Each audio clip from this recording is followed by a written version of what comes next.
Biology में पता है कि वह कौन सा भाग है जो सबसे इंपॉर्टेंस माना गया है। सही समझे आपने। बायोलॉजी का वह कौन सी टॉपिक है जो सबसे ज्यादा इंपॉर्टेंस माना गया है, इस पर आज हम लोग विचार कर रहे हैं और इसी की व्याख्या भी कर रहे हैं। आप लोग बने रहिएगा सेशन में और ये जानेंगे कि बायोलॉजी का सबसे जो इंपॉर्टेंस भाग है वो कौन सा भाग है। तो ये सबसे जो इंपॉर्टेंस भाग है, आपने सही समझा, उसका नाम है यहाँ पर कोशिका। क्या है? कोशिका क्या है? बहुत अच्छी बात। What is cell? आपको पता है ना कि जो सेल जो होता है वो क्या है।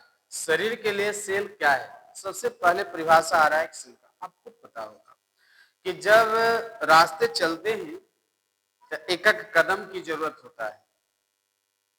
जब बूंद बूंद मिलता है तो तालाब भर जाता है ना। ईंट से ईंट को मिलाते हैं तो दीवार बन जाता है। समझ गए होंगे बात? सही समझा। ईंट से ईंट को मिलाइए दीवार बन जाता है, शब्द से शब्द को मिलाइए वाक्य बन जाता है, और कदम से कदम मिलाओ तो रास्ते तय हो जाता है। ये बिल्कुल आप लोग को अच्छा से पता होगा। उसी प्रकार से हमारे शरीर में छोटे छोटे यूनिट को मिलाइए ना तो शरीर में छोटे छोटे यूनिट होता है। वैसे छोटे छोटे यूनिट जब आपस में मिल जाए तो हमारा शरीर का निर्माण हो जाता है। और ऐसे शरीर में जो छोटे छोटे यूनिट मिल रहे हैं, ऐसे छोटे छोटे यूनिट को कोशिका ही कहते हैं। आपने सही समझा। उससे छोटे यूनिट का नाम क्या है? कोशिका है। आपको यहाँ पर बताना हम बेहतर समझ रहे हैं कि कोशिका जो है वो जीव की संरचनात्मक, सही आपने समझा। ये जो आकार है ना, ये आकार जो बना है ना, वो कोशिकाओं का देन है। कोशिका ही होंगे तो ही ये शरीर बनेगा, इसलिए कोशिकाओं से ही हमारा शरीर बना होता है। ओके। इसके बाद आपको पता चलेगा क्रिया, यहाँ लिखता है क्रिया। क्रिया क्या है? जैसे हाथों का उठना, हाथों को सीधा होना, नेत्र को खुलना, कानों से सुन लेना, मौत को खुलना, ये सब क्या है? ये सब हमारा क्रिया है ना, फंक्शन है ना।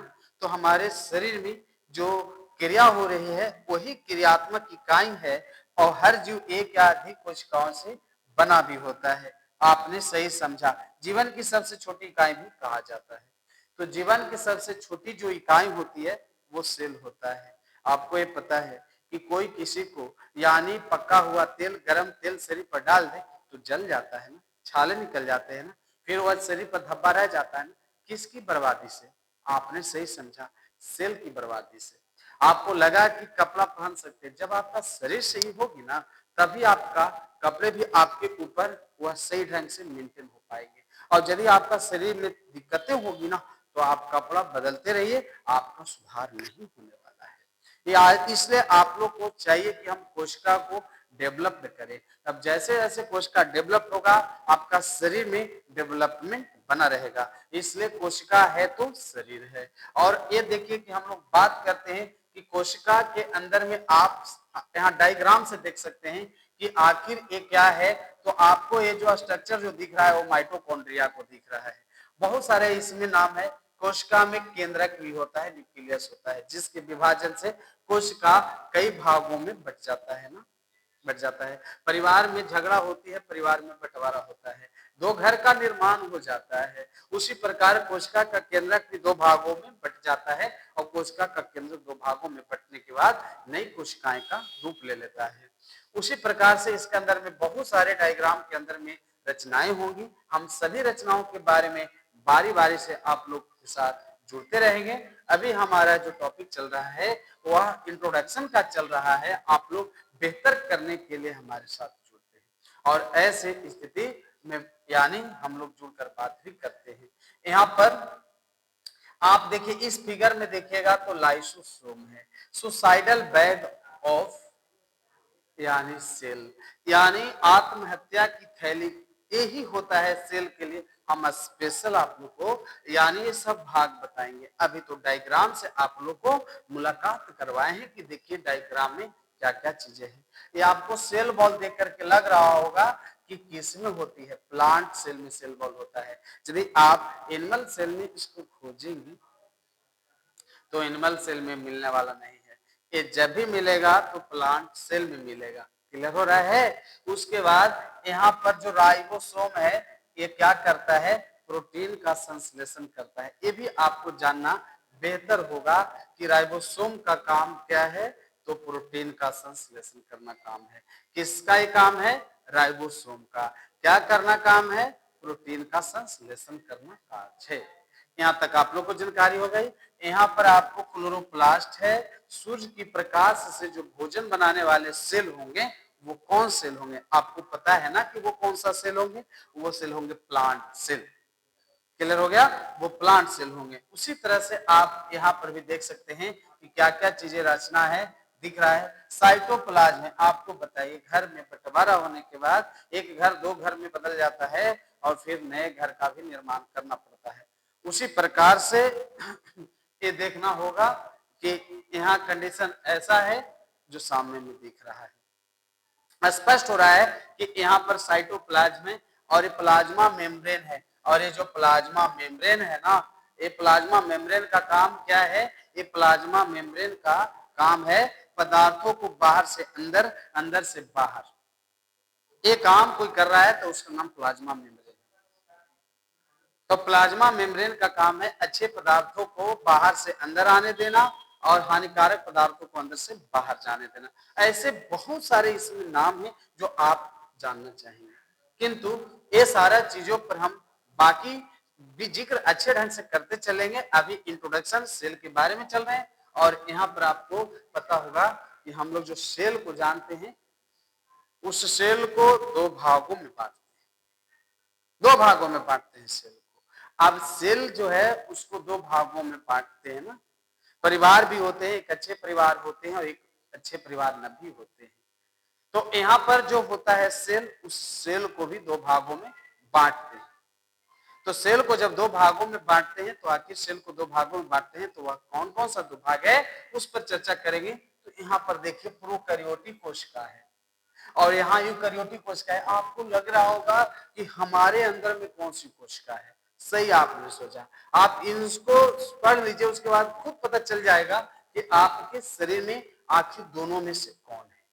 क्या हम अभी स्पष्ट करने से अच्छा है कि आप पढ़कर अध्ययन कर लीजिए कि आपके शरीर में वो कौन सा सेल है, इसको जानना है आप सब लोग को।